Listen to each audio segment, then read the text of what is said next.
Hey, I'm Brendan Sano with Knowles 24/7, here to go over some spring storylines for FSU as the Seminoles ramp up for spring practice on March 6th. So the first storyline I want to talk about today is trench help. Did the Seminoles add enough via the transfer portal to the trenches on both sides of the ball to make a legitimate run in the college football playoffs? We'll get a good idea of what kind of impact these newcomers will make starting this spring. Let's start with the offensive line, where FSU added 3 really good options in the transfer portal. First off, FSU did bring back, Robert Scott, who is an All-ACC offensive tackle, really good when healthy. Maurice Smith at center, who made some strides. Darius Washington, a pretty malleable, versatile offensive lineman who actually finished the year well. So you have that nucleus. Dimitri Emanuel, who was an All-ACC third-teamer at guard after transferring in from Charlotte last year, is back for now. He's awaiting word on a waiver on whether he'll be eligible. So you have pieces in play already with experience. You do have to replace Dylan Gibbons at offensive guard, and that's kind of where the transfers come into play.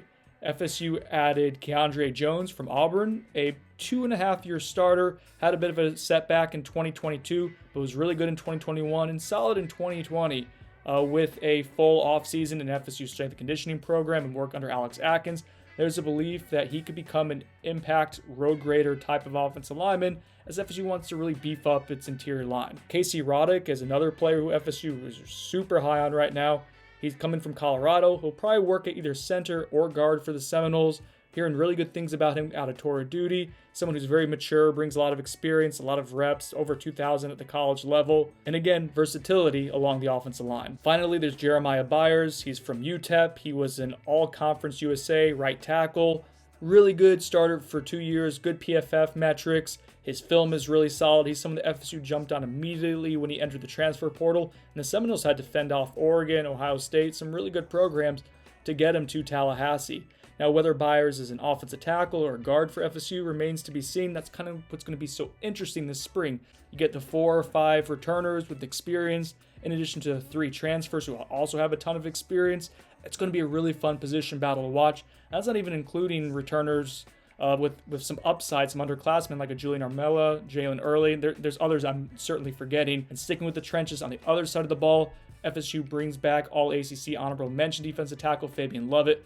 A huge difference maker for FSU when he was healthy last year. You have him. You bring back Jared Verse, who could have gone to the NFL draft, probably been a top 2-round draft pick, decides to stay back. He was an All-ACC defensive end, had 9 sacks last season. That's a great starting point for FSU. But then you also add in Derek McClendon, who's a really solid defensive end. Patrick Payton, who had 5 sacks as a redshirt freshman and was the All-ACC Rookie of the Year on defensive side of the ball. Trying to think of who else. Josh Farmer was really good at the end of the year at defensive line. Daniel Lyons is someone that FSU has a lot of faith in as a true freshman. He was actually FSU's highest graded defender per PFF.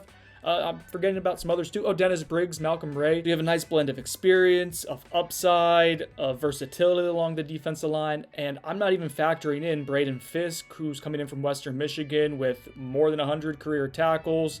He's really productive against Michigan State, Pittsburgh in the last couple of years, so he's done well against Power 5 teams. Unlocks a ton of possibilities for you. And then also Gilbert Edmond, who was a starter at South Carolina last year at defensive end. We don't even know if he's going to start at Tallahassee this year. That's how good the defensive line depth is. It's going to be really fun to follow along this offensive line and defensive line's progress throughout the spring. We're going to see if the Seminoles have the firepower, the depth, the versatility on both sides of the ball to really handle themselves through a course of a season with depth.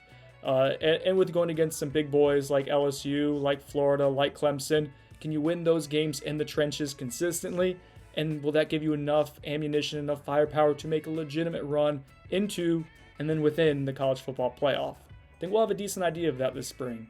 Oh yeah, I also forgot about Daryl Jackson. I was editing this video, was about to post it, and remembered that FSU has a multi-year starter from Maryland and then Miami. They have a guy who started a lot of Power 5 games, who may be a starter for them, may not be. He graded out well at PFF last year, I think around 70 or so he's above average for sure. Someone that has a lot of upside. Coaching staff thinks highly of him. Came to campus in shape. He's 6'6", 300 pounds plus, easily. Moves really well. FSU's embarrassment of riches in the trenches makes it to where I'm struggling to remember some of these guys. It's going to be really fun to see how that all gets sorted out in the spring.